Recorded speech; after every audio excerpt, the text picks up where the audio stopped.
Dawn Roberts, your resident Type A business efficiency expert. I'm here today to share my top 3 crucial leadership skills for aspiring or current leaders. It's no secret that quality leaders are few and far in between. You may have heard such qualities to describe good leaders as genuine, dependable, trustworthy, well-spoken, or persuasive.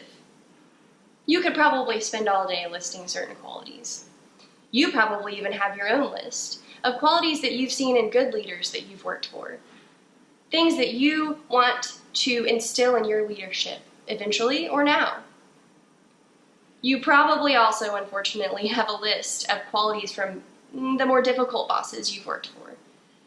And these are things that you want to steer away from doing. The qualities that I'm going to share with you today are unique and often overlooked.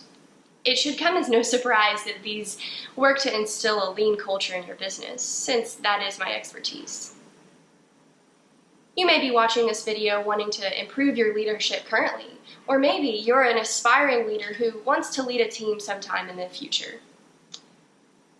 If you really look to instill these into your leadership, these qualities will help you not only improve your business profitability, but they will improve your use of talent and resources and the staff satisfaction of those people who are working with you. The first leadership skill that I want to share is this. Do not reward employees for the time spent at the office. You want to reward employees instead off of the value that they add to your business. If you're a manager that recognizes openly employees who work overtime or work weekends or long days at the office, you're sending the message to your employees that that's the metric that you grade them on, and that's the metric that you grade their performance on. And that's not what you want as a leader. You don't want to overwork your employees. You want them to focus on adding value to the business in the most efficient way possible.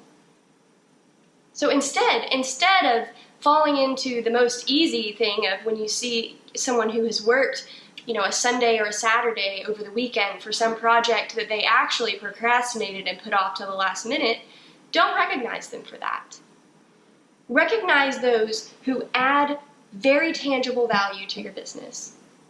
And you will create a positive culture that changes the mindsets of your employees. Instead of focusing on how long I am at the office, how do I make my time at the office the most impactful and efficient and effective thing that I can? The second crucial leadership quality that I want to share with you is to be hard on the process and not on the employee. When you have an employee who raises an issue to you or a problem that could be solved and save time or money for your business, reward that employee, thank that employee, and be their steward for making sure that it gets resolved.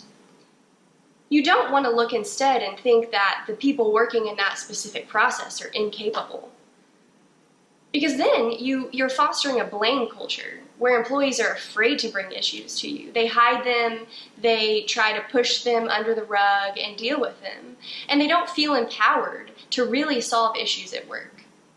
That is definitely not the kind of culture you want to create, and it's something that bosses very easily create just naturally, because if they find an issue, they assume it's due to a person and not to the process. But you'll find that oftentimes, the person who's doing the work is very capable, maybe even overly capable, and you may not even be using their talents to the best of their abilities. Look first at the process and be hard on the process and not on your people. The last crucial quality, leadership quality that I want to share, is that you should standardize work processes wherever possible. Some think that standardizing work processes is boring. It eliminates the ability to use creativity. That is very false. Standardizing work processes enables you to find the optimum approach to a given task. After you've optimized it, you enable a sense of predictability. And that predictability saves time. For each time that an employee does that task, it saves time. That time that you've saved frees up that employee to then go use their creativity to solve problems in your business and to focus on continuous improvement.